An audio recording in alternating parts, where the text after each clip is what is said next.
Ya, welcome untuk seluruh partisipan, teman-teman sahabat dari Indonesia maupun Malaysia. Kita akan melanjutkan webinar World Class Organization. Mari kita mulai dengan doa. Bapa yang baik, kami bersyukur untuk anugerah-Mu. Engkau hebat, dahsyat, heran, luar biasa bagi kami. Kami kagum hormat akan Engkau. Terima kasih untuk persekutuan, hubungan yang harmonis di dalam kasih Kristus untuk Indonesia dan Malaysia. Kami percaya kasih karunia-Mu melimpah. Dengan kuasa kekuatan-Mu, kami akan melihat karya-Mu yang hebat melalui webinar ini dalam urapan roh-Mu yang suci. Dan kami berharap Tuhan, eh, empat denominasi besar yang tergabung di dalam webinar ini, Tuhan urapi, Tuhan berkati. Ada dampak impact yang kami boleh rasakan nikmati dalam webinar ini. Hamba-Mu yang sangat sederhana ini berhikmat, kuasa kekuatan untuk melakukan pekerjaan ini bagi hormat. Dalam nama Yesus kami berdoa. Amin.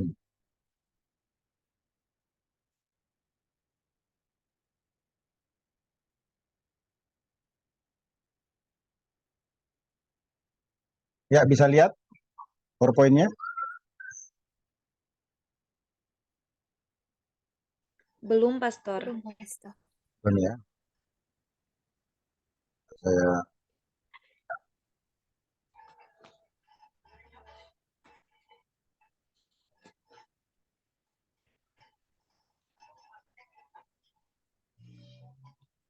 saya Ya, sudah bisa. Ya, sudah, Pastor. Oke, thank you. Nah, karena ini merupakan pertemuan terakhir, maka saya langsung kasih uh, key-nya ya, sebagai sesi yang terakhir tentang World Class Organization. Jadi World Class Organization ini sesuatu yang sangat krusial, signifikan yang perlu kita perhatikan bersama-sama dalam kehidupan kita, supaya kita mampu bersaing baik secara uh, rohani maupun secara jasmani dalam artian positif ya. Mengapa? Karena kompetisinya itu begitu tinggi sekarang dimanapun kita berada di instansi apapun juga. Organization itu merupakan sesuatu yang sangat signifikan. Nah, ketika organisasi itu tidak bisa dikelola dengan baik, dia seperti motor tua, bisa jalan tapi dipaksa. Banyak onderdilnya yang rusak, olinya juga udah dari ganti-ganti, mesinnya juga sudah mati-mati, atau seperti kapal tua, bocor-bocor, muatannya berat, hampir tenggelam. Nggak enak ngomong begini ya, tapi saya harus berkata apa adanya dah. Dan dalam hati saya yang tulus, saya berharap dengan sangat Tuhan munculkan orang-orang yang punya keberanian, punya beban, punya hati, punya passion yang kuat untuk melakukan perubahan. Saya sudah mengajarkan bagaimana organisasi mengimplementasikan kepemimpinan transformatif. Saya sudah mengajarkan bagaimana organisasi uh, mengimplementasikan kepemimpinan visioner. Saya sudah mengajarkan bagaimana organisasi mengimplementasikan kepemimpinan uh, berani, bagaimana organisasi menerapkan kepemimpinan tim. Dan malam ini kita coba lagi yang lainnya, tapi kita lihat dulu ini. Nah, yang saya mau sampaikan dalam kesempatan ini adalah sampai kapanpun Anda ada di satu organisasi, kalau kamu hanya berpikir dan berbicara dan tidak mengambil satu tindakan sebagai keputusan untuk melakukan transformasi, maka organisasi itu tidak akan mengalami perubahan. Ada orang menjadi pemimpin baik dalam level sinode, dalam perusahaan, maupun juga dalam government, whatever, apapun itu, yang memang kadangkala menjadi sandungan, menjadi penghambat dari satu perkembangan pelayanan ataupun organisasi. Nah, Anda yang ada di dalam, kita semua, tidak bisa silent. Kita harus berbicara, speak up. Tentu dengan cara jalan yang wajar, normal, yang sesuai aturan atau etika atau hukum yang berlaku di negara kita masing-masing. Kenapa? Kalau kita berdiam, itu sama dengan, tanda kutip, mengizinkan pekerjaan yang dikuasai oleh keinginan daging itu terus berkembang. Dan ini sangat berbahaya. Terutama dalam pelayanannya. Jangan pernah berpikir, ketika kita mengizinkan orang lain untuk menjadi pemimpin, tetapi dia tidak menerapkan sesuatu yang benar, tetapi menguntungkan orang-orang tertentu, itu berkenan di mata Allah. Ingat bahwa semua akan diadili. Nah, itu sebabnya pertanggungjawaban itu merupakan hal yang sangat penting. Ketika kita membiarkan orang lain memimpin suatu organisasi dengan cara yang keliru, maka sebenarnya kita sepakat ada dalam kesalahan, kelemahan, kekurangan, tidak enak kalau ngomongnya, tanda kutip, bodoh secara rohani. Nah, itu sebabnya penting sekali buat kita untuk melihat dengan tajam bagaimana world class organization ini setidaknya menstimulasi, mengencourage kita, mereformasi kita untuk tidak silent, untuk tidak masa bodoh.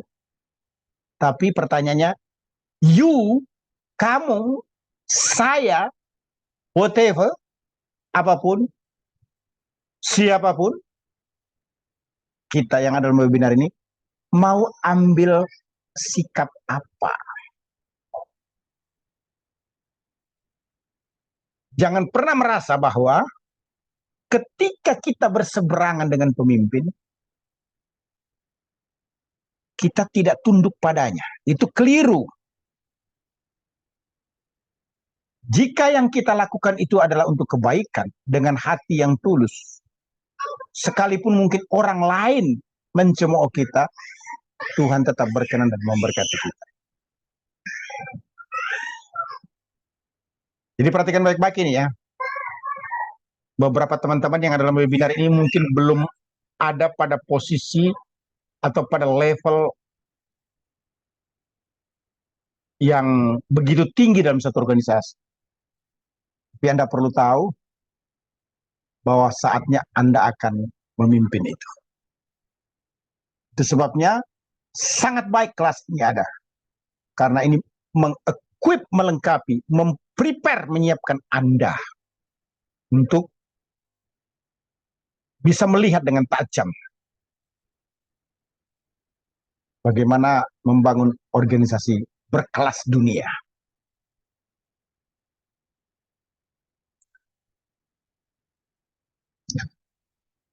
Pertanyaan, what makes a company a world class company?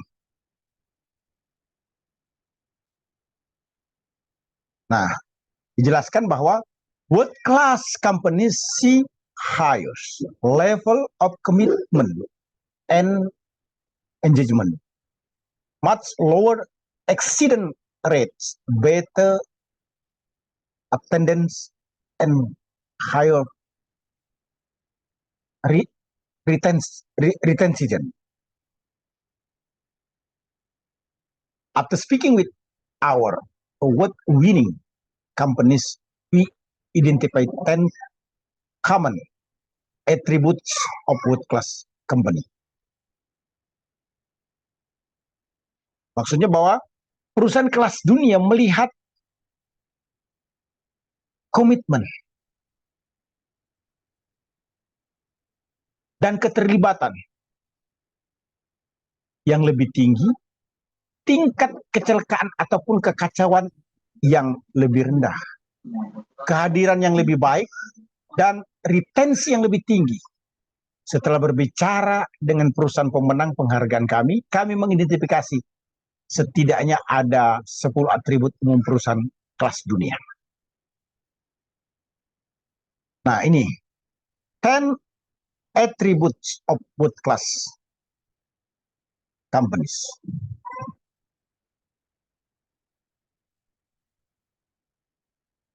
Apa itu?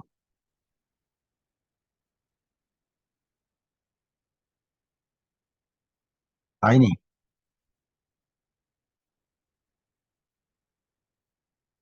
They set a clear future state, share goal. Artinya apa? Mereka menetapkan keadaan masa depan yang jelas, tujuan bersama. Mati suri itu organisasi ya. Kalau tidak menetapkan goal, tujuan yang mau dicapai itu apa sih?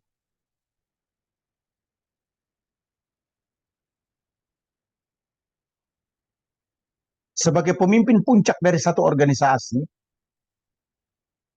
itu bukan soal jabatan, tapi itu kepercayaan. Jangan melo-melo jadi pemimpin. Suka nangis, sayang diri, minta dikasihani. Wah, itu udah tidak laku itu.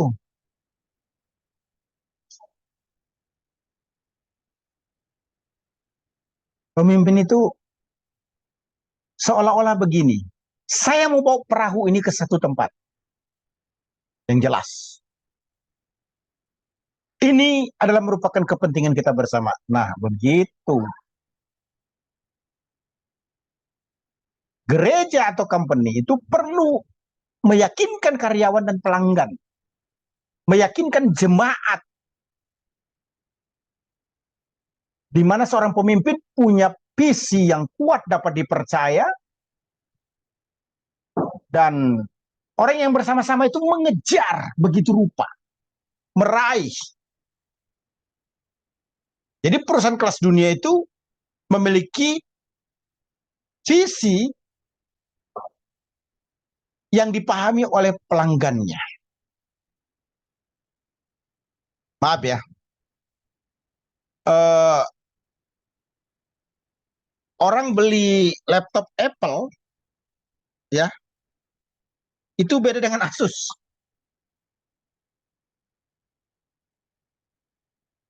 Orang punya handphone iPhone Apple itu ya,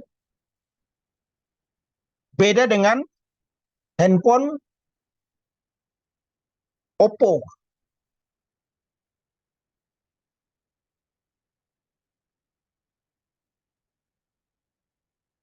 Dan ini harus dimengerti dengan baik.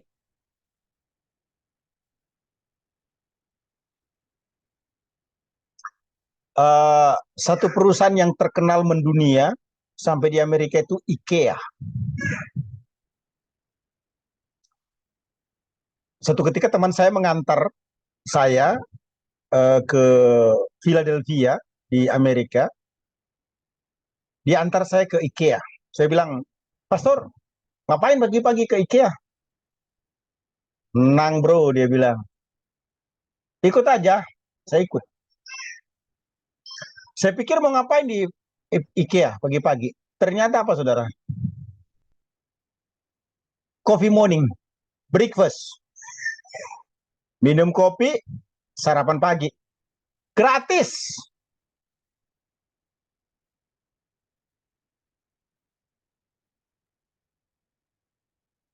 Nah, gereja gimana nih?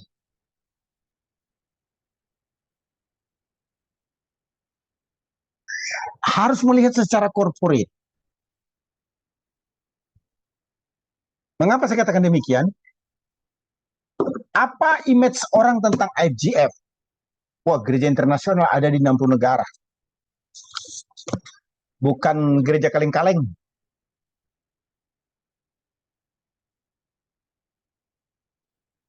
Maka sebagai leader, sebagai pemimpin, juga tidak bisa kaleng-kaleng, ecek-ecek, sembarangan.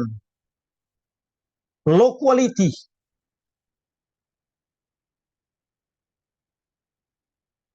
Apalagi SIB, Sidang Injil Borneo. Saya mau khotbah di SIB, itu sulitnya luar biasa. Maaf nih, saya bicara aja dari hati, saya tidak bermaksud apa-apa. Tapi ini prosedur yang harus saya ikuti. Saya harus buat pengajuan permohonan untuk berkhotbah di SIB. Saya pikir ini seperti melamar kerja aja. Sidang Injil Borneo.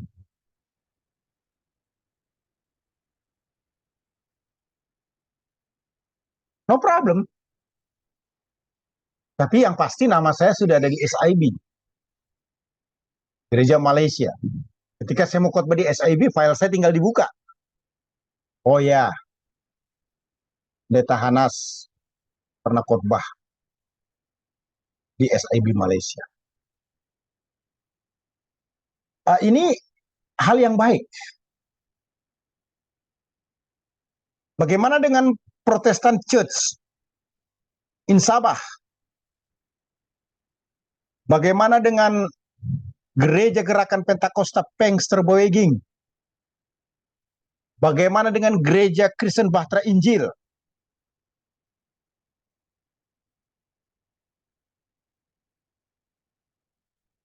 Ada 5 kita, organisasi besar dalam webinar ini.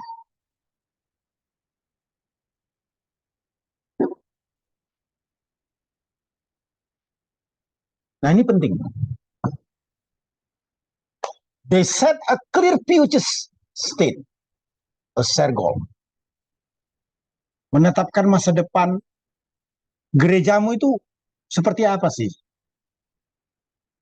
Gini ya, orang mau ngomong apapun juga, forget it. Lupakan. Yang penting kan perkembangannya jelas. Ada sesuatu yang kelihatan. Impact-nya nyata. Nggak usah dengerin orang banyak ngomong deh.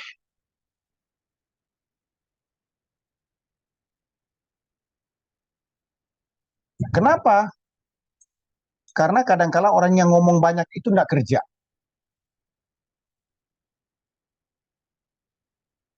Orang yang ngomong banyak itu frustasi, stres. Nah, yang kedua, mereka melibatkan semua karyawan dalam tujuan bersama, menciptakan budaya yang memberdayakan. Empowering culture, itu istilah yang dipergunakan. Budaya yang creating and empowering culture. Menciptakan budaya yang memberdayakan. Kalau kita bicara church, gereja, maka orang itu harus di-equip, dilengkapi. Udah enggak zamannya ini, mohon maaf ya. Orang melayani itu hanya karena panggilan. Udah nggak usah ditanya lagi soal panggilan. Kenapa? Kita ini imamat yang raja, ini bangsa yang kudus, umat kepunyaan Allah. Semua orang yang disebut dengan believer atau orang percaya, born again in Jesus Christ, lahir baru dalam Yesus Kristus, udah that's it, titik. Dia harus terpanggil melayani. Kenapa? Karena Kristus lebih dulu melayani dia. Nah, cuma pertanyaannya dalam pelayanan itu, apakah kita sebagai pemimpin dalam tingkat sinode, ataupun juga sampai di jemaat, itu mengempowering atau tidak? Jangan biarkan jemaat Anda menjadi worship leader dengan sendirinya. tanpa ada pelatihan. Jangan biarkan jemaat Anda menyampaikan khotbah dengan sendirinya tanpa ada pelatihan.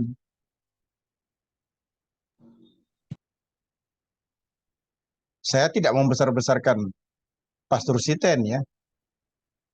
IFGF di Jakarta itu untuk usher saja. Usher. Usher itu penyambut tamu. Itu harus di training sama pramugari pesawat Garuda.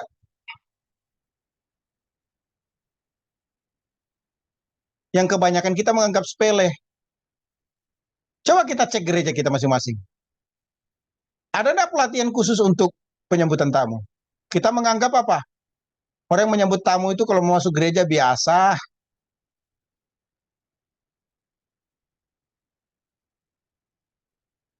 Excellent service itu sangat penting.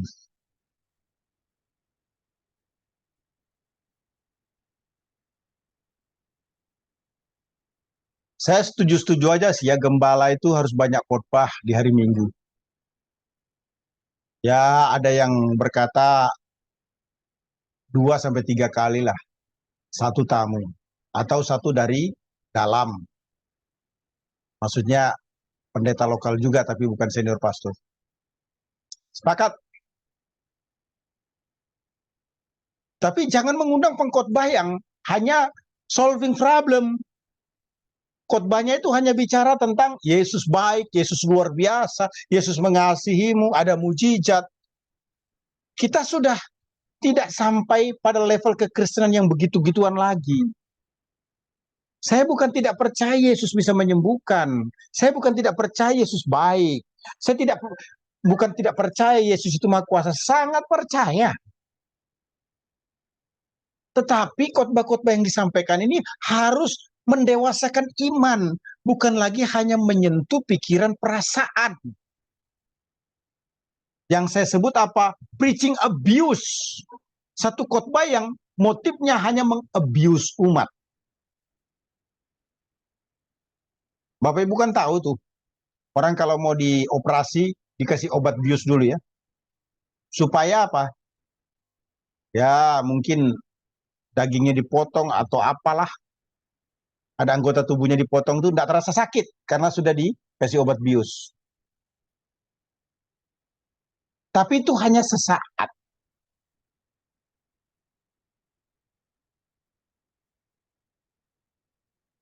Maaf nih, saya mau sampaikan. Kamu jangan berkhotbah deh. Kita jangan berkhotbah deh hari Minggu. Kalau kita tidak persiapan. Itu lebih mulia dibanding kita karena gengsi, maka kita berkhotbah. Kita jangan pimpin komsel, kelompok sel. Kita jangan pimpin ibadah rumah tangga. Kita jangan pimpin I care kalau di FGF. Atau small group, terserah apalah namanya. Kalau tidak prepare, kalau tidak siap. Nah, itu sebabnya gereja harus mengequip, melengkapi. Buatlah modul-modul. Maaf ini ya Bapak Ibu, dengan kerenah hati saya mau katakan. Waktu saya mau melayani Tuhan, saya terpanggil SMA kelas 1. Saya tidak mau lagi sekolah SMA, karena saya pikir, udahlah, hidup saya untuk melayani Tuhan. Saya mau sekolah Alkitab aja dah.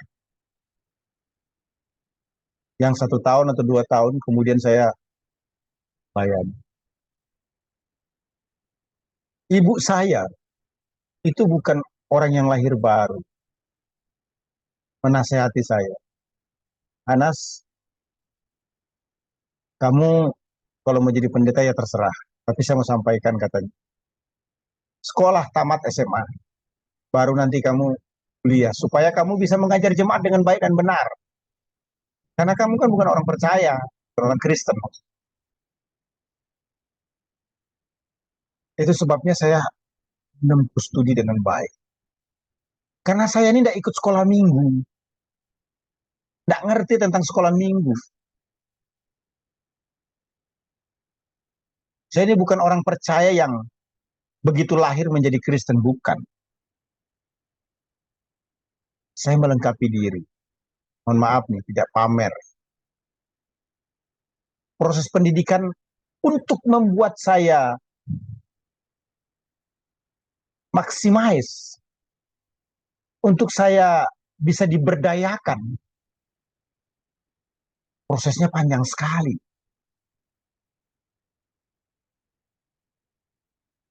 S1 harus kuliah 5 tahun, 4 tahun kuliah, 1 tahun teori. S2 harus 4 tahun. Reguler loh itu. S2-nya bukan irregular. Kemudian S2 yang kedua harus 2 tahun. S3 yang ketiga harus 3 tahun. S3 yang kedua harus 3 tahun. Reguler juga kuliahnya. Ini mau ngapain sebenarnya? Intinya apa? Bagaimana orang itu diberdayakan? Kalau tidak ada kelas-kelas yang kita buat atau modul-modul yang kita buat untuk menolong orang itu. Jangan biarkan orang itu terlibat pelayanan tanpa dilengkapi, tanpa dilatih. Jangan menyederhanakan pelayanan-pelayanan. Seolah-olah yang penting orang itu terpanggil dulu. Berkualitas atau tidak nanti tidak bisa yang begitu. Untuk Yesus itu hanya yang terbaik. Untuk Raja dan Tuhan kita itu hanya yang terbaik. Bukan yang setengah-setengah. Jadi jangan lupa, creating and empowering culture. Ciptakan budaya yang memberdayakan. Tapi itu tidak bisa terjadi, ya, kalau tidak ada ruang, waktu, atau tempat melengkapi orang. Nah, yang ketiga, itu they have a flexible organizational structure that meets their organizational needs. Artinya mereka memiliki struktur organisasi yang fleksibel, yang memenuhi kebutuhan organisasi mereka.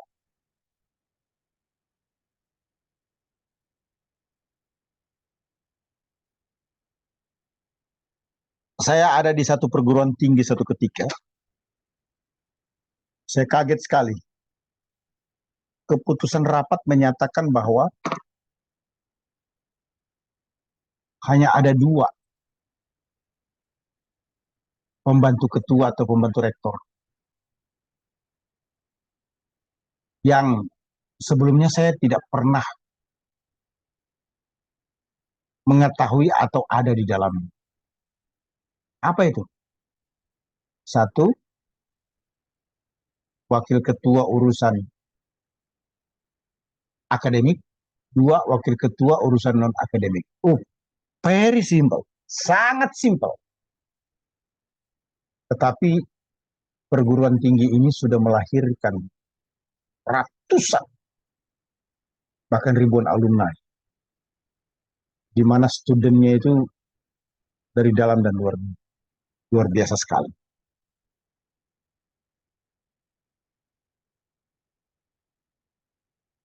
Divisi-divisi ataupun juga seksi-seksi, departemen-departemen dalam satu organisasi itu, kalau memang tidak terlalu dibutuhkan, tidak usah. Sebaiknya digunting saja, dibuang saja.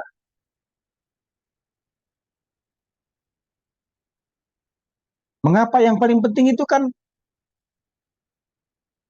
divisi, departemen, seksi dalam satu organisasi itu ada karena kebutuhan.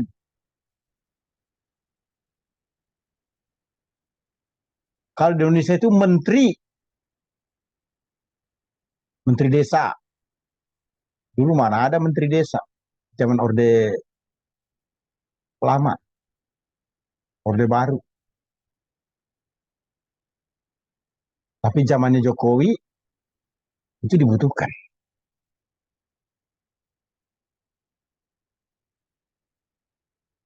Artinya gini, kita harus berani melakukan perubahan dalam satu organisasi dikarenakan itu memang menjadi kebutuhan.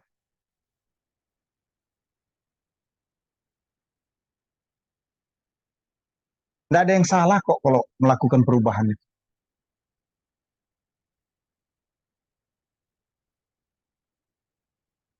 Itu sesuatu yang baik. Yang penting itu bermanfaat. Yang keempat, they have a definite continuous improvement framework. Artinya mereka memiliki kerangka kerja peningkatan berkelanjutan yang ditentukan. Jadi framework-nya itu atau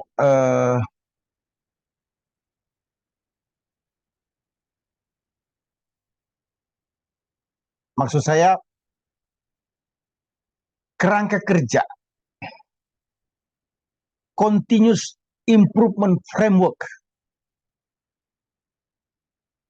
ada peningkatan yang progresif.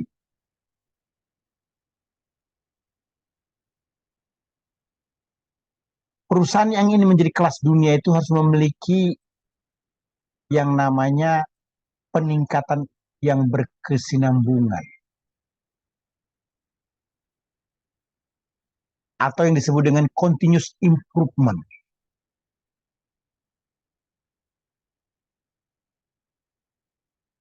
Kenapa ini menjadi referensi untuk memadukan activity, ya, sehingga orang itu bisa menjadi maximize.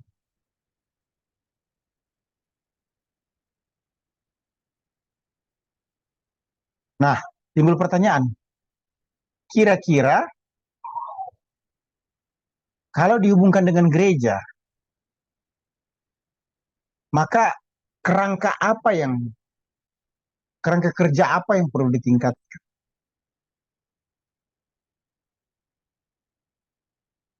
Begini ya, kita ini kalau bicara tentang pelayanan selalu ngomongnya rohani.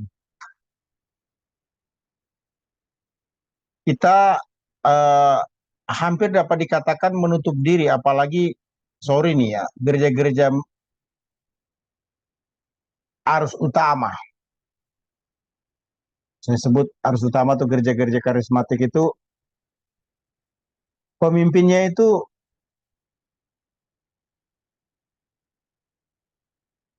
merasa direndahkan kalau dievaluasi. Merasa direndahkan kalau ada angket yang disebar sehingga jemaat memberikan jawaban. Padahal kita sebagai pemimpin rohani itu adalah pemberi jasa. Kalau saya ilustrasikan gitu ya. Dan pengguna jasa itu siapa? Jemaat.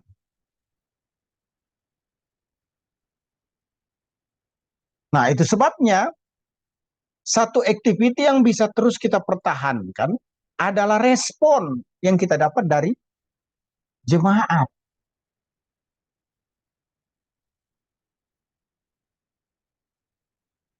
Wah, saya kan sudah di tingkat sinode. Siapa yang bisa evaluasi? Masa yang di bawah mengevaluasi yang di atas? Jangan begitu. Dalam bisnis itu, oke atau tidaknya bisnis kita, itu yang nilai bukan diri kita. tapi orang yang bermitra dengan kita atau orang yang menggunakan jasa kita. Sebagai pengusaha akan kehilangan pelanggan ketika servis kita, jasa kita, kerjasama kita tidak excellent. Tapi kalau kita memberikan pelayanan terbaik, maka promosi itu yang lebih hebat bukan dari diri kita sendiri, tapi orang lain yang berbicara tentang kita. Nah, ini penting.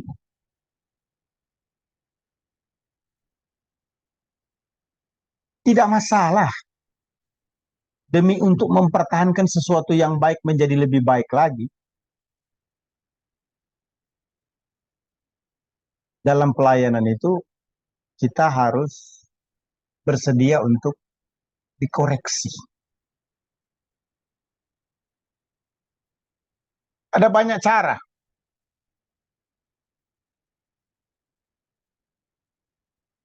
Keterbukaan itu penting loh. Orang yang tidak berani terbuka, dia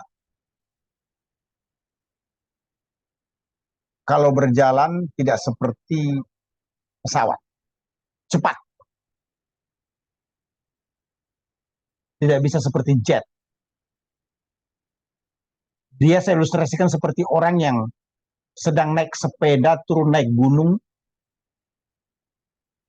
menempuh perjalanan puluhan atau ratusan kilometer. Kenapa? Karena kita tidak bicara terbuka.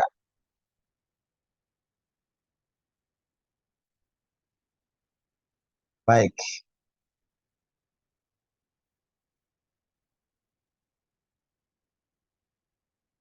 Yang kelima itu they have exceptional process standard and continually strive to improve them. Artinya mereka memiliki standar proses yang luar biasa dan terus berusaha untuk memperbaiki. Standar menjadi pendeta di GKBI 1, 2, 3, 4, 5. Standar menjadi gembala 1, 2, 3, 4, 5.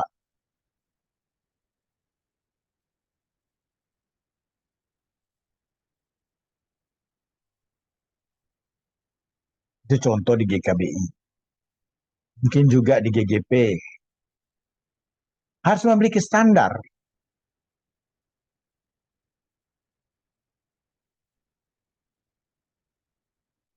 Problemnya kita ini pelayan ini seolah-olah kalau kita sudah memberi diri jadi hamba Tuhan, jadi pelayan, hanya Tuhan yang bisa mengoreksi.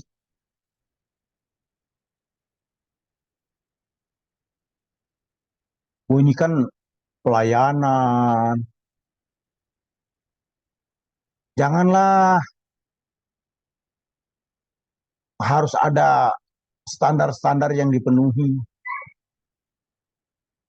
Ini kan panggilan.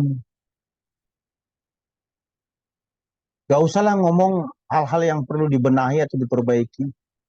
Yang penting hati, yang penting hati. Itu pernyataan yang sangat keliru. Kenapa? Jangan bersembunyi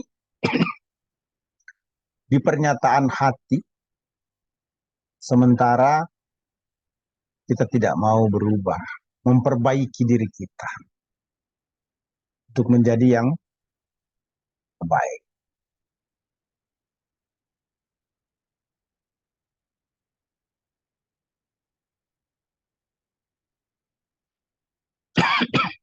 Yang keenam, they are innovative and challenge industry norms.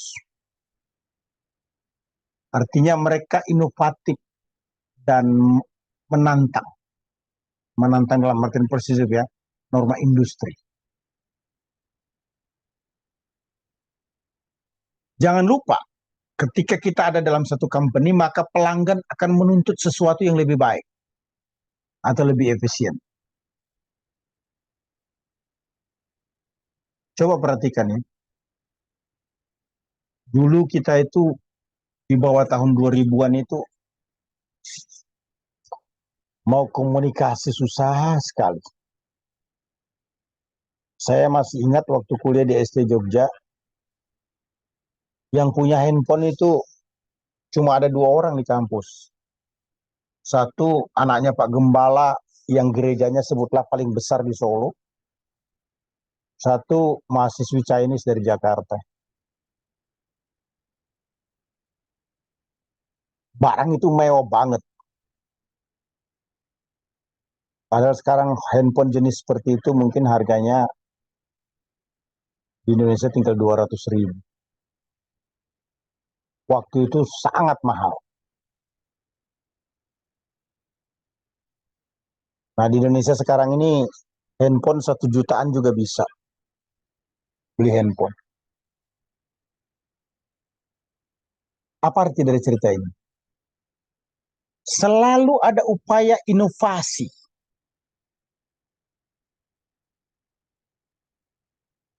Mungkin handphone 10 tahun ke depan sudah tidak kita pegang lagi begitu besar dengan tangan satu. Saya nggak tahu inovasinya seperti apa. Tapi ya kalau mau bertahan dalam satu company, perusahaan harus ada inovasi.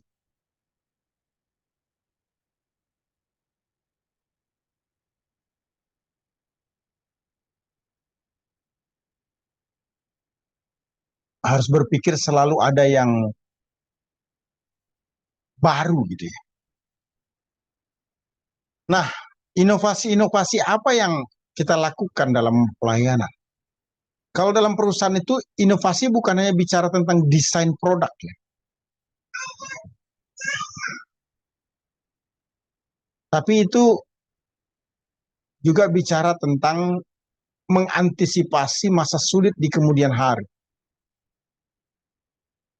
Sehingga perusahaan itu bisa bertahan sekalipun dalam kesulitan. Pelanggan itu tidak akan lari. Sekalipun ada banyak produk yang hampir sama.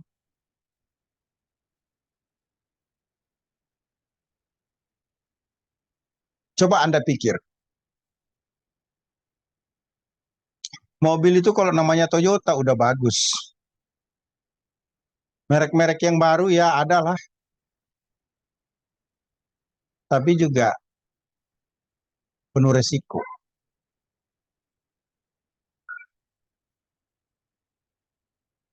Makanan, misalnya ya, Anda pasti memilih produk yang sudah lama di pasaran, kualitasnya tinggi, walaupun agak mahal. Sementara ada produk baru yang lebih murah, tapi orang tidak memilih.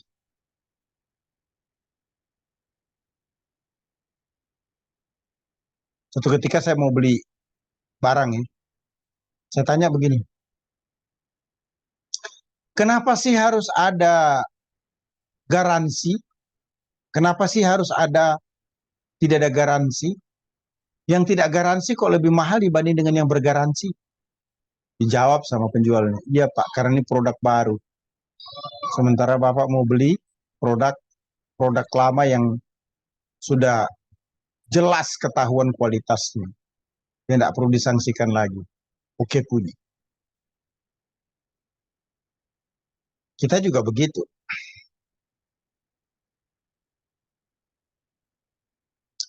Inovasi apa ini yang mau dilakukan dalam pelayanan? Begini ya, ini terutama gembala-gembala ya. Mohon maaf nih, saya bicara dari hati. Jangan pernah berkata domba saya dicuri oleh gembala lain. Karena ketika kita menjadi gembala, domba orang lain datang ke kita, kita gembalakan, kita tidak sewot. Kita tidak menolak. Saya ulangi ya. Jangan pernah ada pendeta yang berkata, domba saya dicuri di kandang. Maksud saya, jemaat saya diambil dari kandang saya kemudian dipindah ke kandang atau gereja lain. Itu nggak benar. Kenapa? Yang pertama, semua domba itu milik Tuhan. Kita ini cuma pekerja di ladangnya. Jadi tetap milik Tuhan. Mau dimanapun dia bergereja atau berjemaat, ya tetap milik Tuhan. Dan yang kedua, dalam pertumbuhan gereja, kita juga tidak pernah menolak orang yang mau bergabung dengan gereja kita. Kalau kita sebagai gembala, kita welcome. Kita terima dia dengan baik. Kita layani dia dengan baik.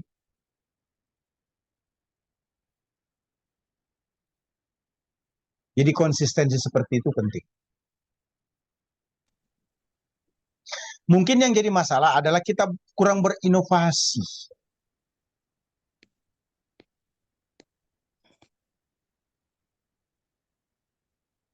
Ketika kebutuhan seseorang terpenuhi, maka dia akan bertahan. Hampir dapat dikatakan dia tidak akan meninggalkan. Dan saya percaya dalam pelayanan ini,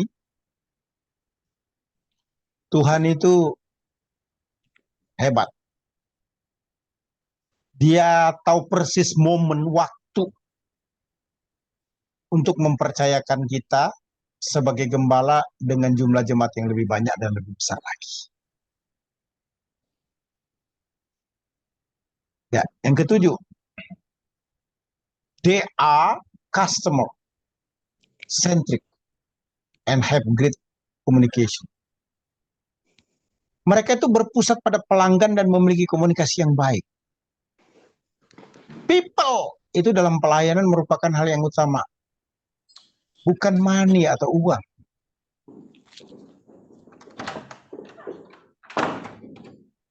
Kita mau buat pelayanan kalau bicara uang dulu,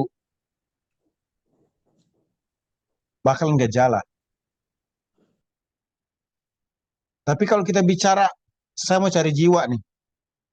Saya mau melayani orang. Maka kita akan melakukan pelayanan termasuk terhadap orang-orang yang belum terlayani. Karena orientasi kita apa? People, orang. Kalau bisnis itu customer.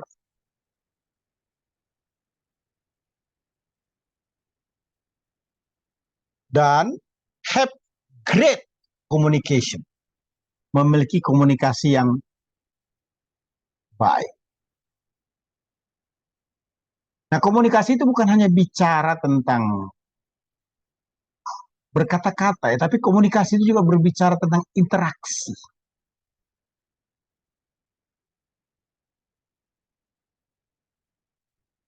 Jangan sampai ada pendeta atau gembala yang membuat jemaat tidak betah.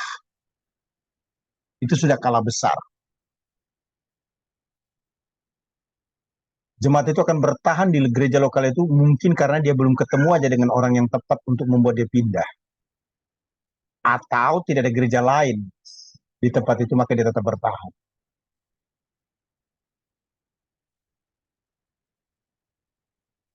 Dalam pimpinan level sinode ataupun yang di bawahnya juga perlu kita ketahui.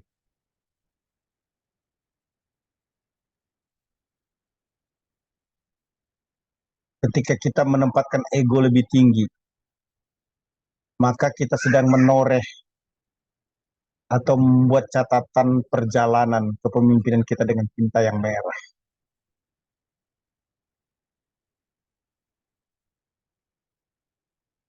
Dan itu sangat sulit untuk dihapus.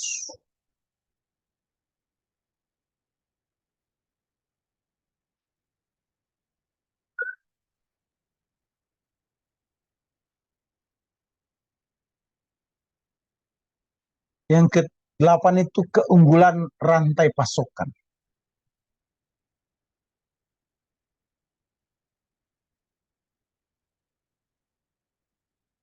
Biasanya gini ya, dengan cepat itu yang menjadi aspek paling kritis dari strategi operasional perusahaan itu adalah manajemen.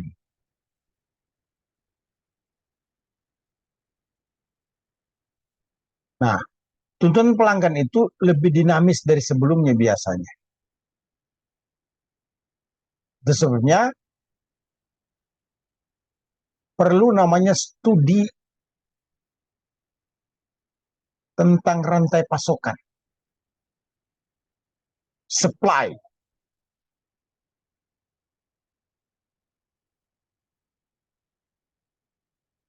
Nah, perusahaan kelas dunia itu memiliki pemahaman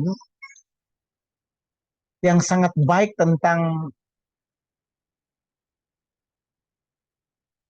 akhir dari apa yang harus dilakukan, tujuannya kemana. Memahami bagaimana kerja para vendor ini dan distributor.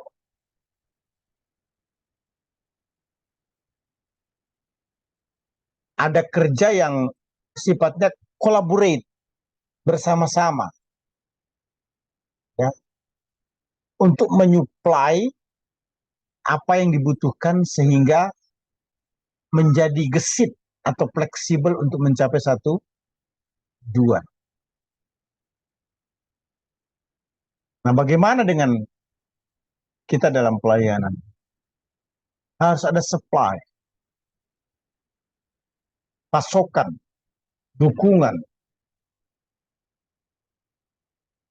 baik yang menyentuh emosi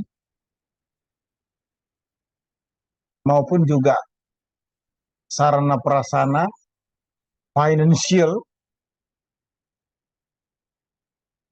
untuk mencapai satu impian yang lebih baik.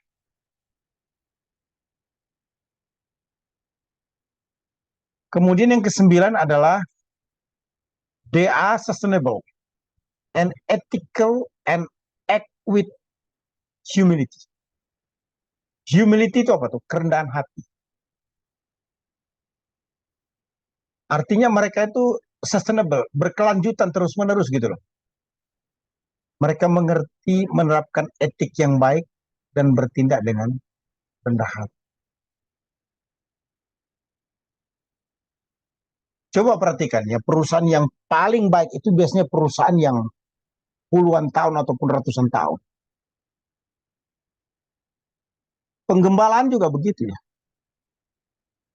Penggembalaan yang sustainable itu penggembalaan yang stabil, yang progres itu adalah penggembalaan yang di mana gembalanya itu merintis sudah bertahun-tahun. 10 tahun, 20 tahun, 30 tahun. Itu sudah sulit goyang. Terus gembalanya apa? Memperhatikan rambu-rambu etika. Apalagi kalau gembalanya rendah hati, oh udah unggul. Maaf ya, gembala ndak pintar aja rendah hati itu sudah unggul. Apalagi gembala pintar rendah hati, unggul banget.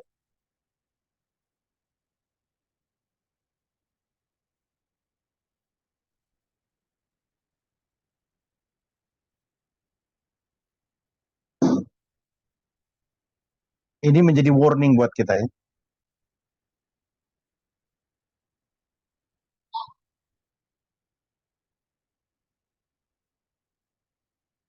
Yang ke-10 itu they benchmark themselves gain other world leaders. Artinya membandingkan diri mereka sendiri dengan para pemimpin dunia lainnya. Oh, produk kita dalam satu company atau perusahaan itu kita harus bandingkan. Tujuannya kita bisa melakukan perbaikan. Kita perlu memperhatikan kinerja kita dan membaru wawasan kita. Itu penting. Nah, timbul pertanyaan bagaimana dengan pelayanan? Apakah kita membandingkan diri kita dengan yang lainnya? Bukan bermaksud membuat kita iri, tidak. Tapi ya, begini ya, pelayanan itu di mana-mana dilakukan oleh para pendeta. Nah, sebagai seorang pendeta gembala, memang sudah harus melihat diri, membandingkan dengan orang yang lain.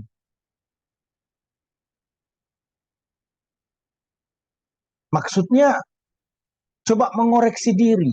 Apa yang perlu dibenahi, apa yang perlu diperbaiki. Sebab kalau tidak begitu, dia akan menjadikan dirinya sebagai standar utama. Tidak ada compare, tidak ada benchmark, tidak membandingkan.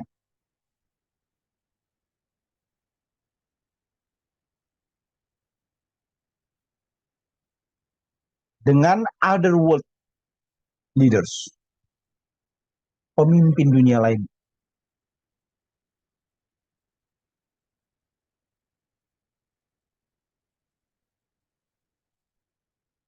Kalau kita mendengarkan tentang kesuksesan pemimpin, senang rasanya.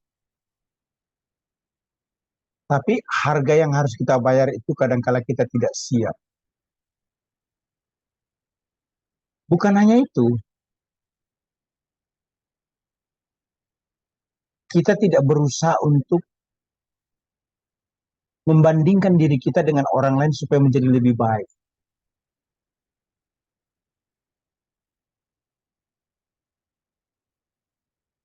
Pepatah yang berkata jangan selalu melihat ke atas tapi sekali-sekali melihat ke bawah itu penting. Tapi itu dalam kaitan finance. Supaya tidak menjadi orang yang mata duitan. Atau tetap mensyukuri apa yang ada. Namun untuk pelayanan saya kira itu tidak berdosa dan sangat baik. Ketika kita melihat diri kita sendiri kemudian membandingkan dengan orang lain. Jangan sekali-sekali merasa hebat atau berpuas diri, bangga, mempromosikan diri sendiri. Itu jadi momok. Kalau sering-sering kita ngomong tentang itu, jemaat bisa enak. Bahasa to the point-nya pas sombong.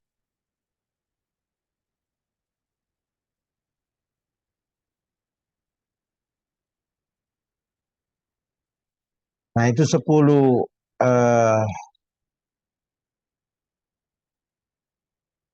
ciri yang sudah saya sampaikan terkait dengan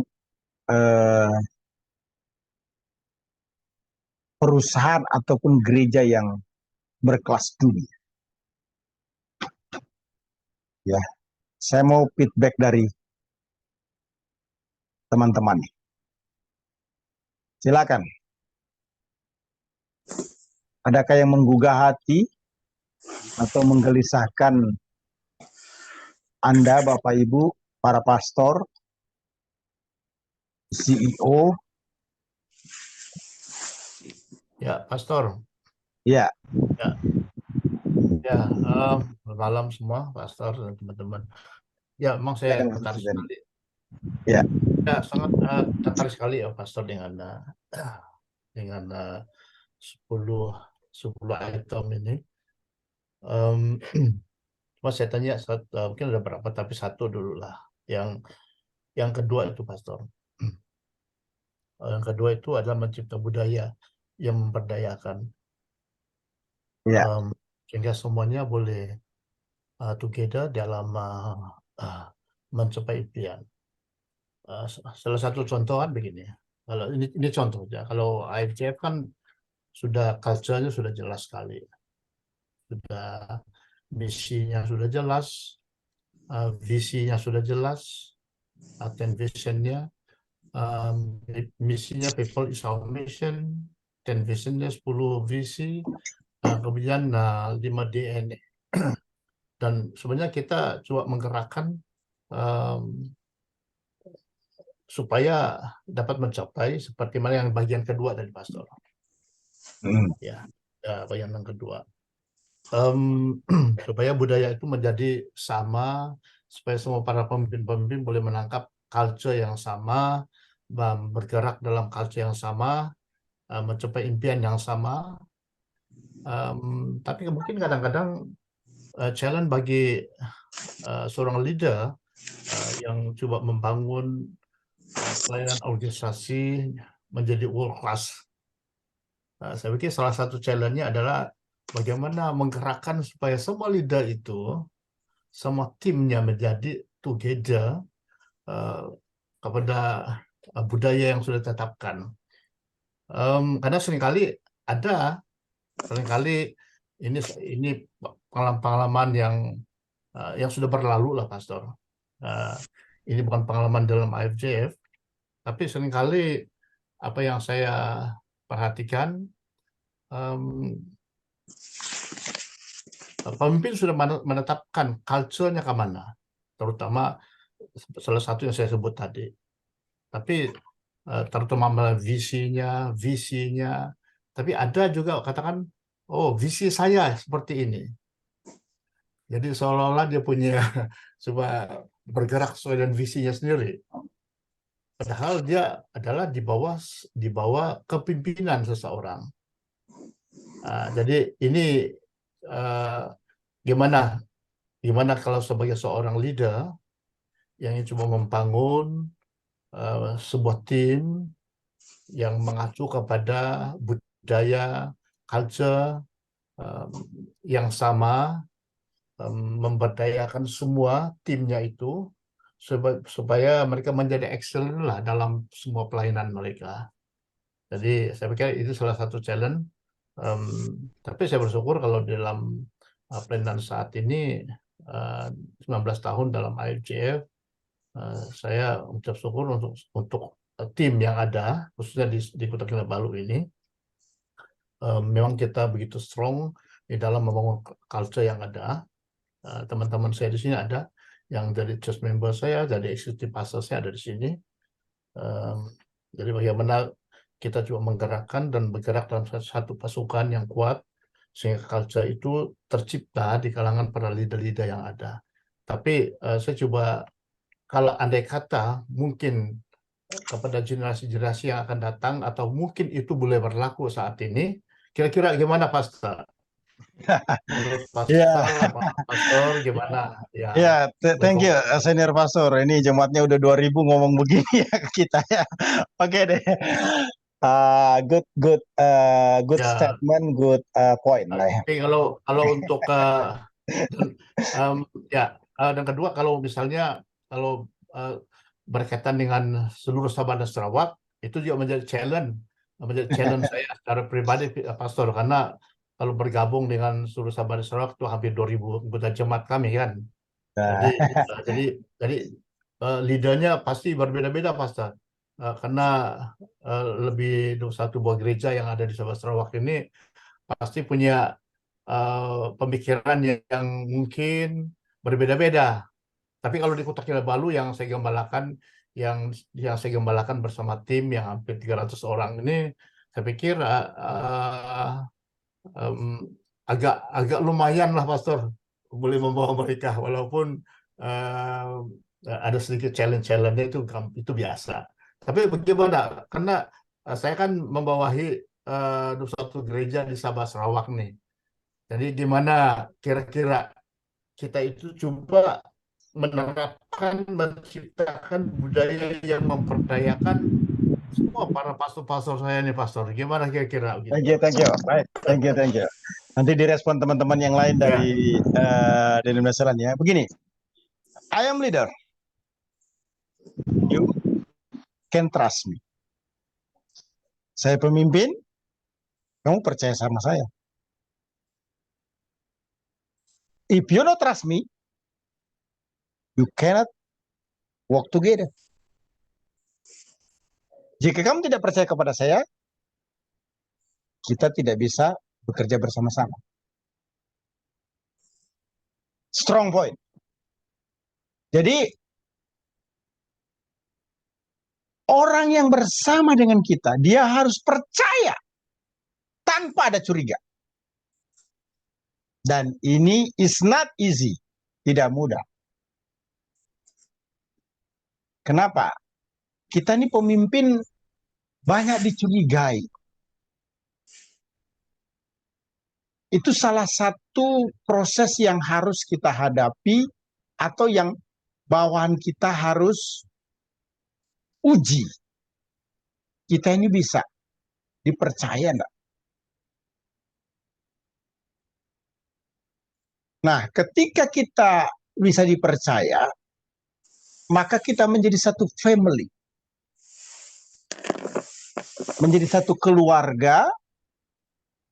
Nah, kalau kita sudah menjadi satu keluarga, kita bicara heart to heart. Jadi bicaranya bukan mau menjatuhkan lagi, bicaranya bukan mencurigai lagi, tapi bicara tentang apa masalahnya.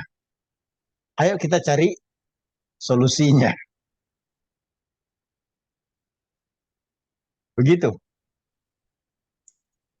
Nah, ketika ada orang atau bawahan kita yang tidak bisa dalam satu komando, cek saja. Kalau kita mau berkata lebih jujur, dia kurang percaya sama kita sebagai top leader. Nah, kurang percaya ini bukan negatif ya. Satu, belum terlalu dekat. Dua, belum terlalu jelas budaya visi misinya, tujuan yang mau dicapai. Ketiga, mungkin ada masa lalu yang belum dibereskan dengan yang bersangkutan, sehingga mengganjal hatinya, dia menyimpannya itu tapi dia tidak mengungkapkannya. Yang keempat, mungkin dia mendapatkan masukan, input-inputnya negatif dari orang lain tentang diri kita.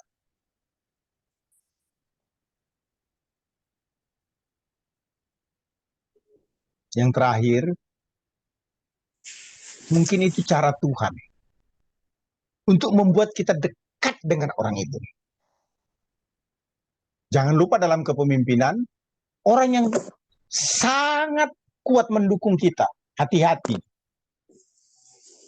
Satu ketika dia kecewa, dia akan berbalik. Kalau cuma meninggalkan kita, masih bagus, tapi bisa menyerang kita. Tapi jangan lupa, ada orang yang begitu kuat menyerang, melawan, menentang kita. Sebagai top leader, pemimpin utama. Tapi ketika dia berubah, orang Indonesia bilang apa, dia pasang badan. Artinya dia mati-matian bersama memperjuangkan kita. Lebih kuat, lebih hebat dari yang kita harapkan, pikirkan.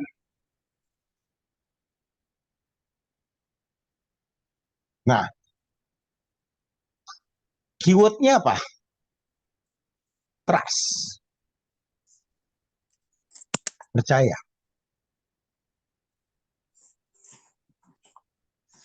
Kalau kadar level percaya ini sudah mendekati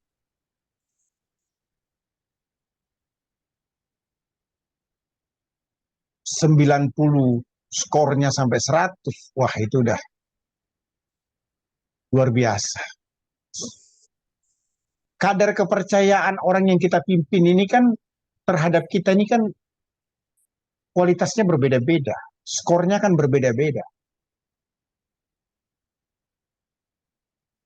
Kalau bisa saya kasih kuesionernya begini,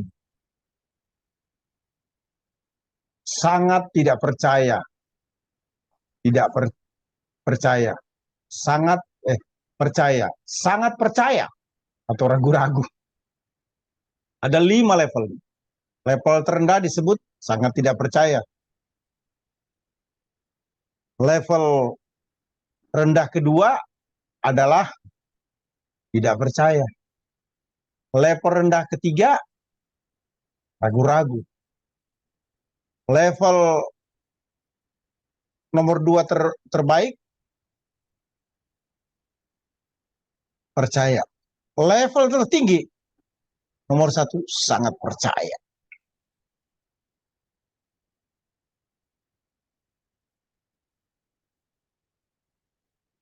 Yang repot itu adalah ketika pemimpin tidak dipercaya. Mau ngapain pun juga, berat sekali.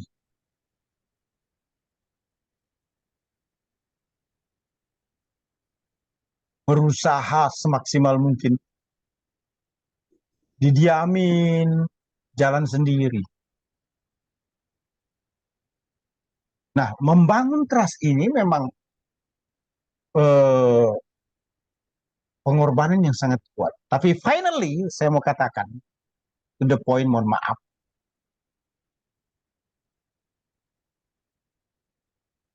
ketika orang itu kita sudah upayakan semampu kita sebagai top leader untuk trust me, percaya pada saya. Dan dia tidak bisa percaya. Satu, izinkan dia tidak bersama-sama dengan kita. Karena itu akan menjadi duri dalam daging.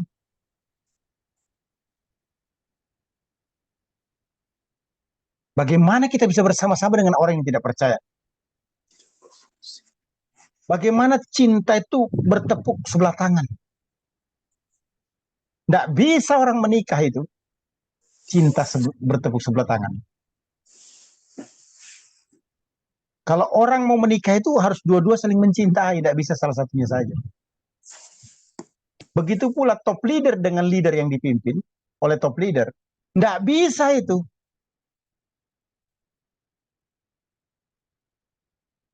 Top leader kan memberikan kepercayaan kepada leader untuk memimpin. Tapi ketika leader kurang menaruh percaya kepada top leader, tidak bisa.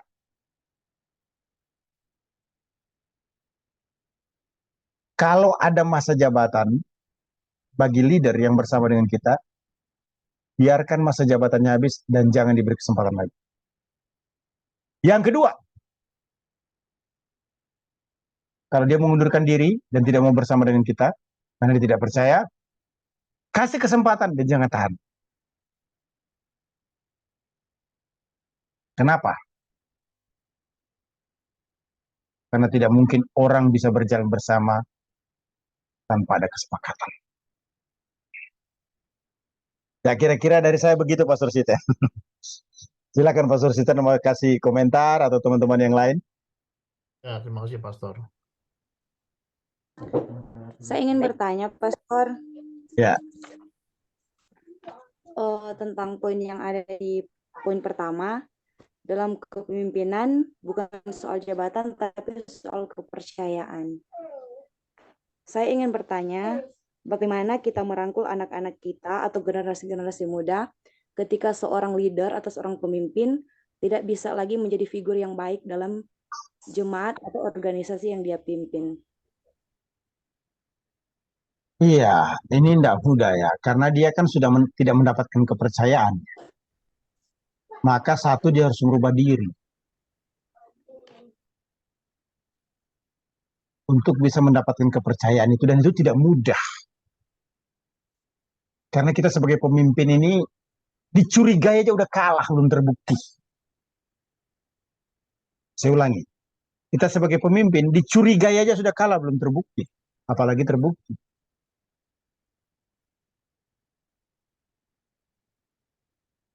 Yang pertama dia harus berubah. Dan yang kedua, jangan bersama denganmu. Karena kita memberi diri kita untuk juga menjadi orang-orang yang tidak punya pegangan akhirnya. Bagaimana memegang orang yang tidak bisa dipercaya? Bagaimana bisa bersama dengan orang yang tidak bisa dipercaya?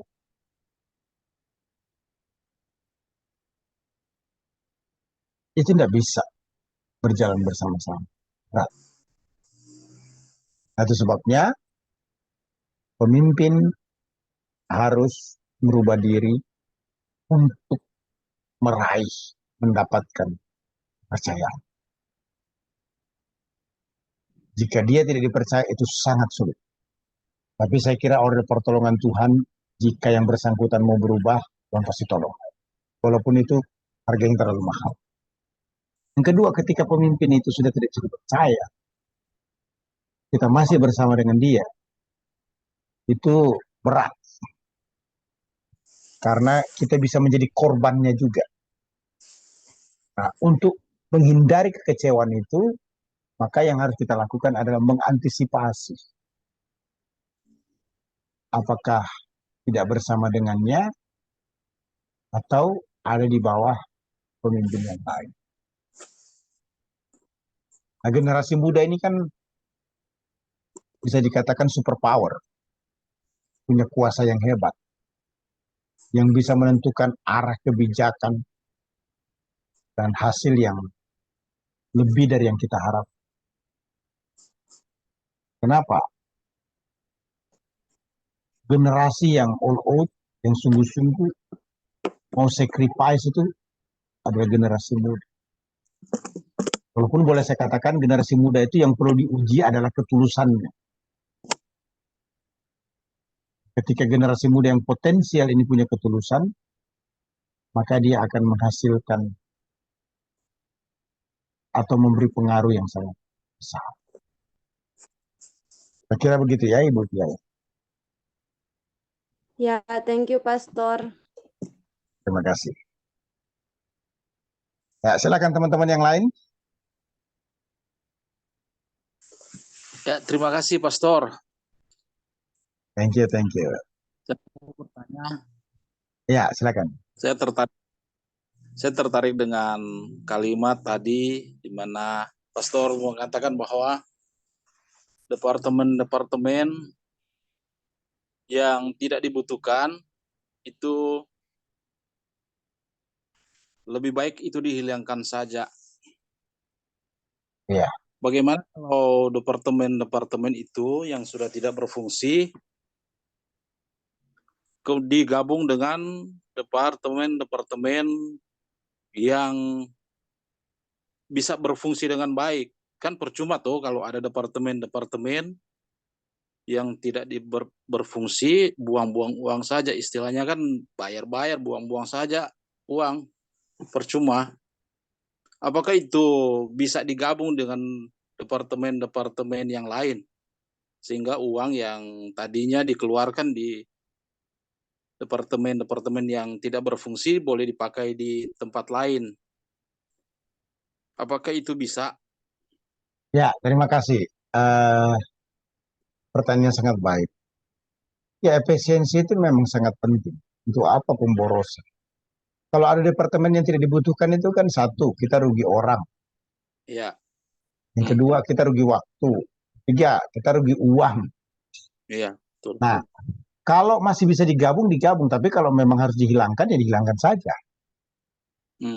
Ada dua pilihannya. Digabung dengan departemen lain atau dihilangkan sama sekali.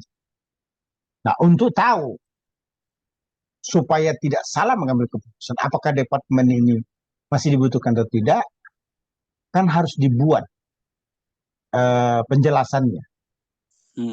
Mengapa departemen ini harus ada dan mengapa departemen ini tidak perlu. Atau departemen ini digabung saja dengan departemen lain. Supaya apa? Nanti tidak ada konflik dalam organisasi. Ya. Ya, seorang itu kan begini.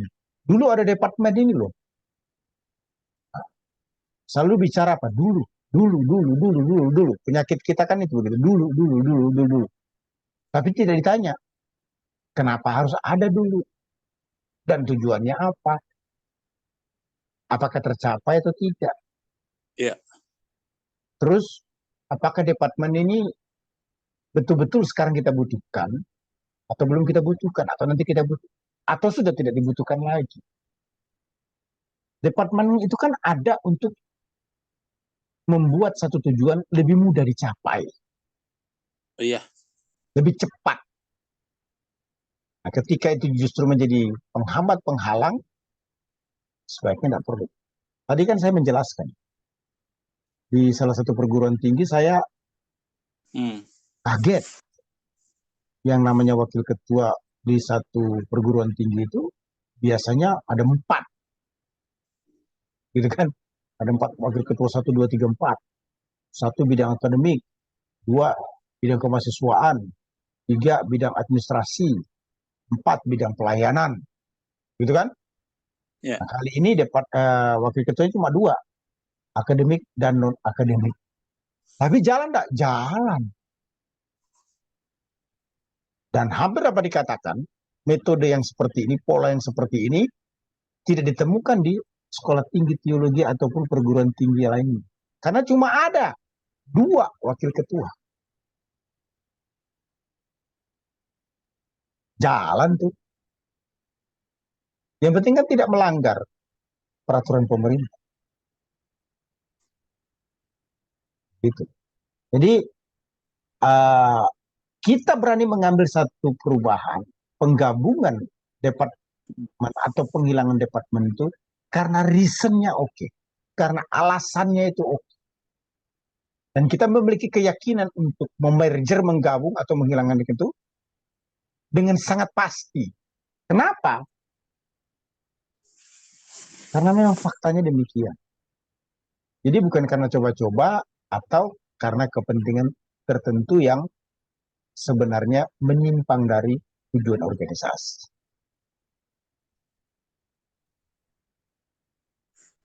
Terima kasih Pak Pendeta Hendra, kiranya bisa menjawab. Terima kasih, mantap, mantap. Ya, silakan teman-teman yang lain.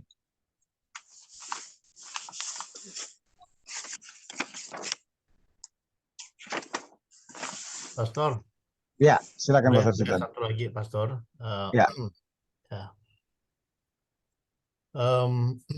Memang World Class Organization itu perlu membangkitkan seorang pemimpin yang berani, ya kan? Mungkin salah satu itu mungkin ada hubungan kait dengan menetapkan masa depan yang jelas, ataupun mungkin ada beberapa apakah itu berkaitan di situ atau bagaimana. Tapi pertanyaan begini, Pastor. Malam kita juga bicara tentang pemilihan tim, Ya. Atau individu yang punya kemauan. Jadi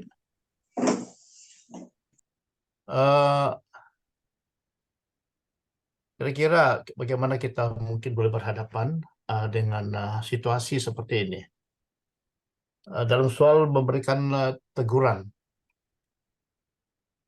Kadang-kadang memberikan saya ingat juga dalam kelas dan pertemuan kita sebelum ini juga seorang pemimpin perlu berani menegur tanpa kompromis.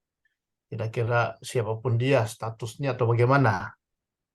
Tapi ternyata kadang-kadang praktik seorang pemimpin bahkan bukan saja ini bukan saja berlaku di dunia sekuler, dunia government ataupun politik dan sebagainya, tapi ini juga berlaku di kalangan gereja, Pastor.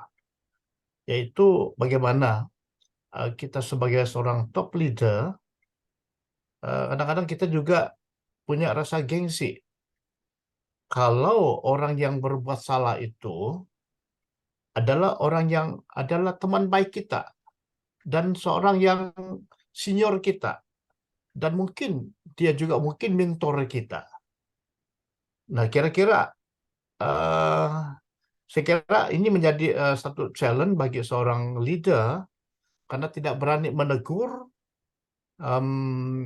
tidak ada kemampuan untuk menegur individu-individu tertentu yang dulunya mungkin kita sudah pilih, tapi punya banyak kelebihan, pokoknya berkarisma baik, sehingga akhirnya ketika dia pincang dalam karakternya dan sebagainya, yang menuntut dia harus ditegur, dia harus dibenahi, tapi akhirnya sebagai top leader, rasa sungkan lah, kira-kira begitu, Pastor.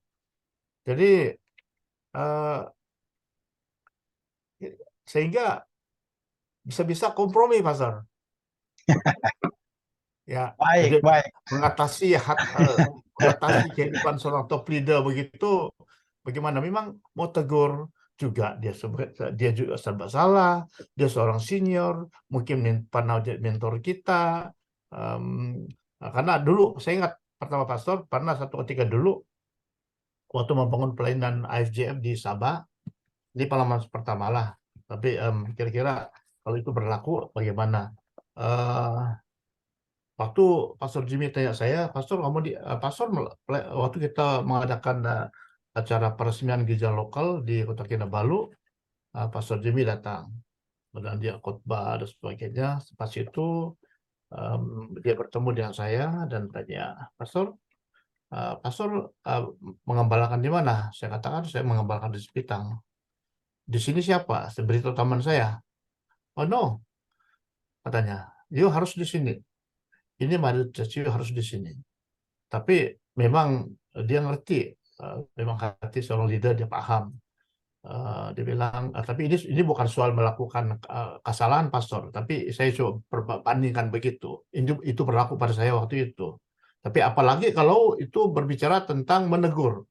Nah, waktu itu saya serba salah, sebab pertama dia senior saya, kedua dia pernah jadi ketua saya. Sedangkan saya waktu dalam pelayanan pertama, dan waktu Pastor Jimmy sebagai otoritas saya untuk gereja AFC berkata, you harus di sini. Jadi teman pastor itu harus pindah di Sepitang. Jadi pastor yang di sini, pastor pegang di sini. Waduh, saya merasa salah pastor. Tapi akhirnya oleh anugerah Tuhan saya diberi keberanian untuk berbicara soal ini, kan bukan dosa pastor. Bukan menegur seseorang tentang kesalahan yang dilakukan. Tapi yang saya tanya ini, gimana kalau itu kita berhadapan dengan situasi seperti itu? Apa kita harus compromise? Ya, tidak apa-apalah, biar Tuhan campur tangan lah. Hanya doakan sajalah, kita bilang. Kira-kira gimana, Pastor? Jadi Ya, kalau dia thank you. Ya, ini sharing lah ya, Ini sharing. Jadi ini memang pertanyaan yang tidak akan pernah muncul kalau tidak bereksperimen di lapangan. Artinya tidak mengalami di lapangan. Suatu pertanyaan yang high quality. Appreciate untuk Pastor Siton. Nah, kalau dalam company atau foundation, itu cuma ada dua.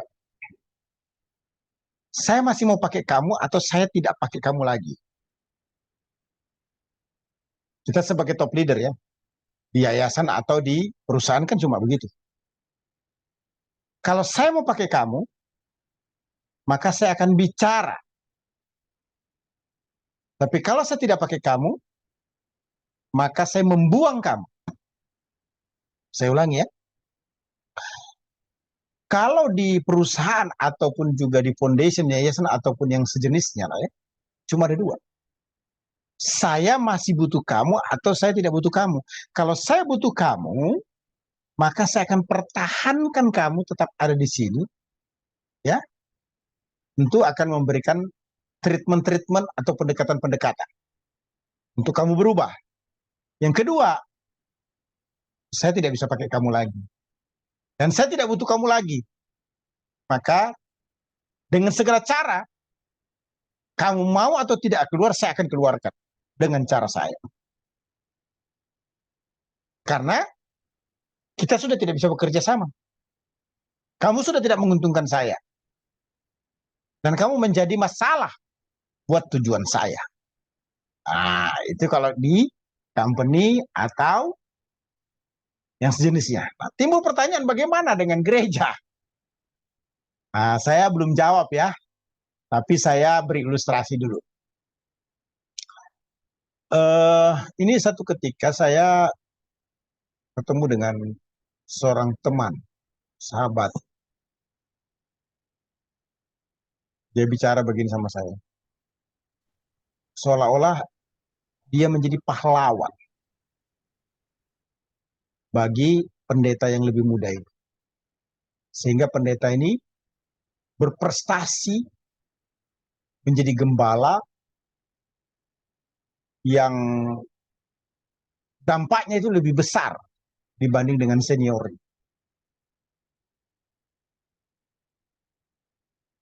Nah, junior ini merasa apa?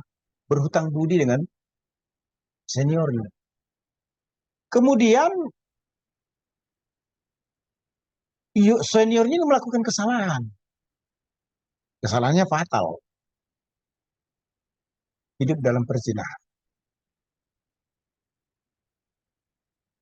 Nah, ini junior yang salah. dia tetap memberi kesempatan untuk khotbah di mimbar. Saya tetap berteman dengan pendeta ini, pendeta junior ini, yang sudah berhasil dalam pelayanan. Tapi saya berkata, saya tidak sepakat. Sekalipun kita tetap bersama-sama, tapi saya tidak sepakat. Tidak berarti kita tidak bersama. Kita tetap bersama jadi teman, tapi saya tidak sepakat dengan keputusan Bapak. Maksudnya kepada pendeta junior ini, yang memberikan kesempatan kepada pendeta senior tetap berkhotbah, padahal hidup di sini.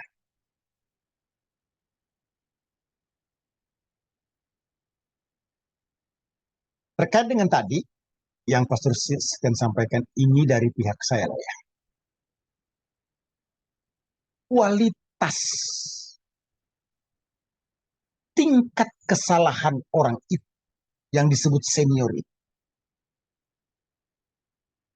masih bisa ditoleransi atau sudah tidak lagi. Itu sangat penting.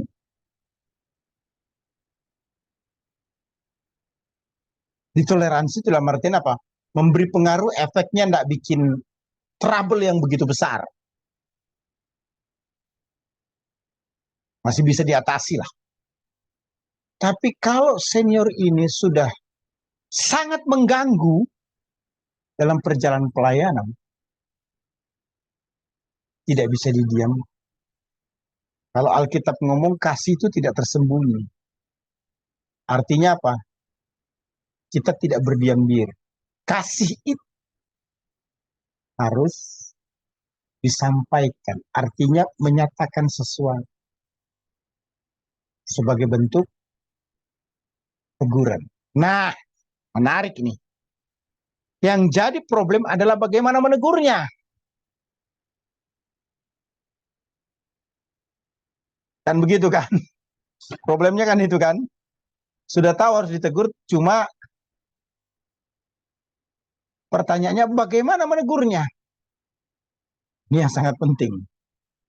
Ini satu contoh ya. Ini denominasi yang besar di Indonesia. Ini teman baik saya ini, senior saya.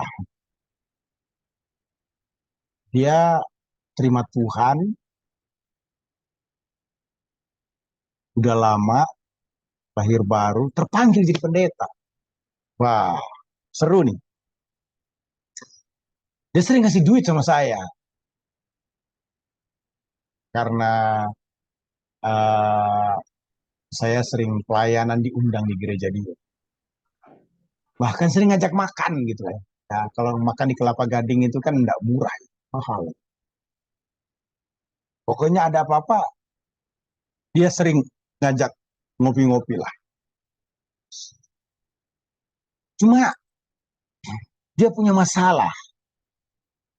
Hatinya sih bagus.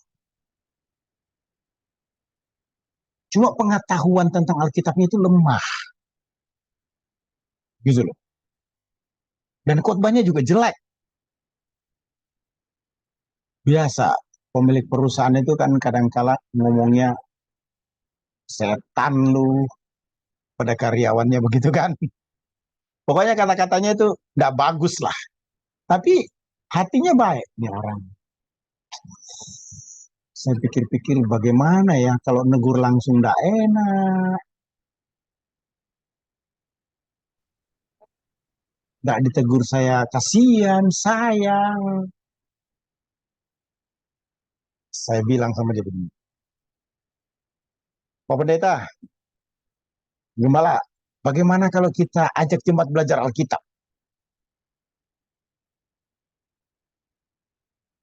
Wah, ini pikiran gembala ini untuk jemaat. Padahal sasaran saya bukan untuk jemaat. Itu dia. Karena saya berpikir gini, kalau negur langsung salah, nggak enak. Dia senior. Terus yang kedua, siapa yang tegur? Siapa yang menolong dia?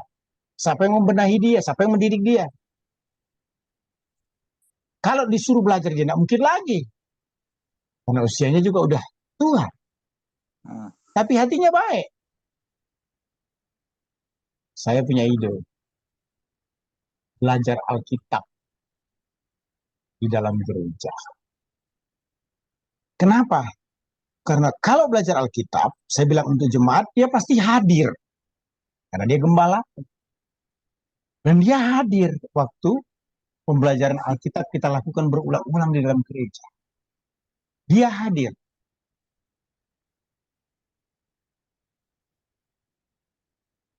Kalau saya berpikir, itulah cara terbaik tolong di. Jadi dengan Bible study, di gereja, dia justru kebantu. Dia dapat pengetahuan. Dia dapat teguran. Misalnya, bagaimana berkhotbah yang baik? Oh, kita kalau khotbah baik itu harus kata-katanya positif, jangan negatif. Kita kalau khotbah itu ngomongnya jangan terlalu lama, berjam-jaman. Ya, maksimal 1 jam lah. Oke. Lalu kita kalau jadi hamba Tuhan itu harus memiliki pengetahuan teologi supaya ada jemaat yang banyak bisa menjawab baik. Nah, proses pembelajaran di dalam gereja itu berlanjut. Dan yang menarik adalah dia sangat terbantu dengan itu. Saya tidak tahu dia sadar atau tidak bahwa itu untuk dia sebenarnya. Tapi dia sangat berterima kasih karena sudah ada kelas di dalam gereja. Sudah ada Bible study, pembelajaran Alkitab di dalam gereja. Ketika kita bicara tentang belajar Alkitab kan, kita tidak hanya bicara tentang PL dan PB, perjanjian lama dan perjanjian baru. Kita bicara banyak hal terkait dengan pelayan. Dan dia semakin lebih baik. Nah, itu satu ilustrasi. Terus bagaimana dengan yang disampaikan Pastor Siten tadi? Saya ulangi lagi. Yang pertama, tingkat kesalahannya itu masih bisa ditoleransi atau enggak? Kalau dalam penelitian itu kan ada margin error, 5% atau 10%. Itu bicara angka ya, tapi kalau dalam pelayanan kan tidak ada angka. Kalau misalnya sudah tidak bisa ditoleransi, maka kita harus bicara. Harus bicara hati ke hati. Nah, ini butuh metode. Metode menggunakan orang lain, metode membuat seminar tentang apa yang kita mau sampaikan di gereja atau talk show, di mana dia bisa ada di situ dan mengalami perubahan. Tapi kita tidak boleh berdiam. Jika itu sudah tidak bisa ditoleransi dan kita masih ingin orang itu bersama dengan kita. Kita harus mempertahankan bagaimana caranya.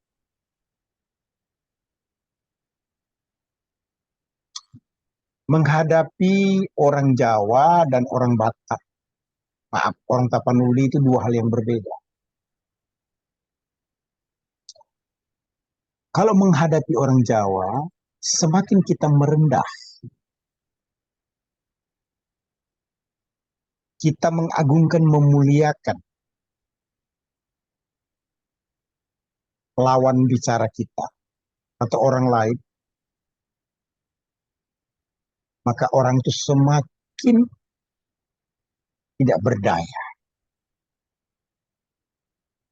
Seperti menaruh telur di ujung tanduk. Bicara menghadapi orang Jawa. Jadi kita tidak boleh datang dengan arogansi, dengan kesombongan. Tapi kita datang dengan kerendahan hati, mengagungkan dan memuliakan lawan bicara kita atau orang yang sedang berkonflik dengan kita. Tidak boleh menegur langsung. tapi pakai ilustrasi muter-muter. Itu metodenya dengan orang Jawa. Beda dengan orang Tapanuli. Nah, kalau dengan orang Tapanuli, yang harus kita lakukan adalah to the point. Artinya apa? Bicara apa adanya. Jangan disembunyikan. Yes or no. Ya atau tidak. Yes, yes, no, no. Ya, ya, tidak, tidak. Nah, ini dua hal yang berbeda.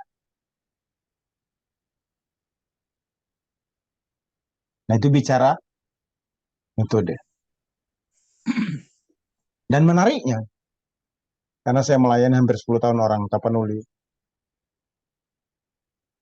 apapun yang terjadi, kalau sudah bisa makan satu rumah atau satu meja bagi orang Tapanuli, maka semua masalah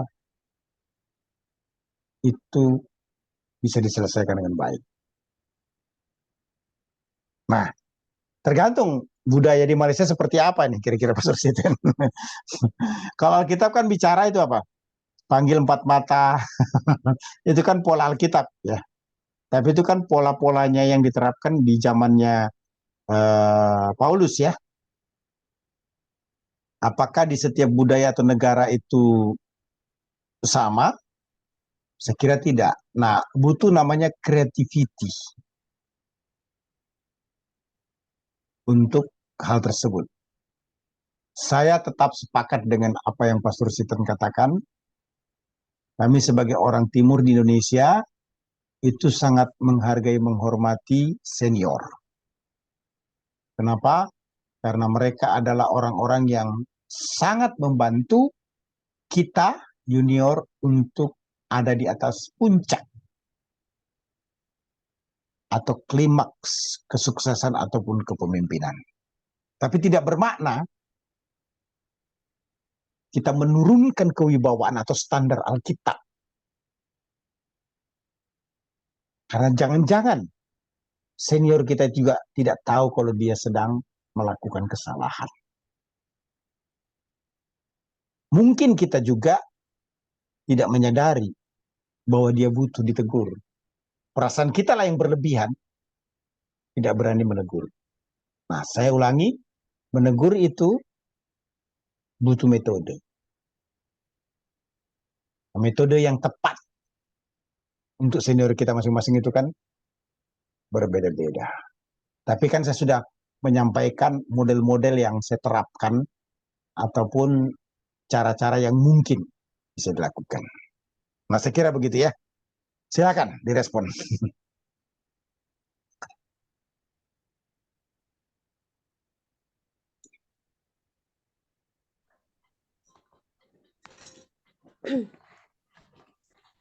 Saya mau bertanya lagi, Pastor. Ya, silakan.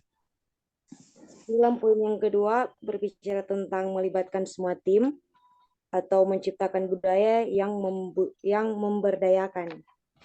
Nah, saya percaya dalam suatu company, organisasi, ataupun gereja, jika seorang pemimpin atau leader ingin bekerja tim, organisasi yang dipimpin itu akan berkembang. Nah, menjadi pertanyaan saya, bagaimana sikap atau respon kita ketika seorang leader tidak lagi mau bekerja tim atau tidak mau bekerja tim? Apa respon kita atau apa sikap yang harus kita ambil ketika seorang pemimpin tidak mau bekerja tim sementara sudah ada tim yang terbentuk? Hanya itu, Pastor. Ya, terima kasih. Pemimpin tidak mau kerja tim. Begini, Ya. Dokter itu hebat. Dia tidak memberikan obat dulu, tapi dia mengidentifikasi sakitnya apa. Nah, sebaiknya dalam organisasi juga begitu. Kita adalah keliru ketika langsung memberikan judgement atau penghakiman kepada pemimpin yang tidak mau bekerja tim.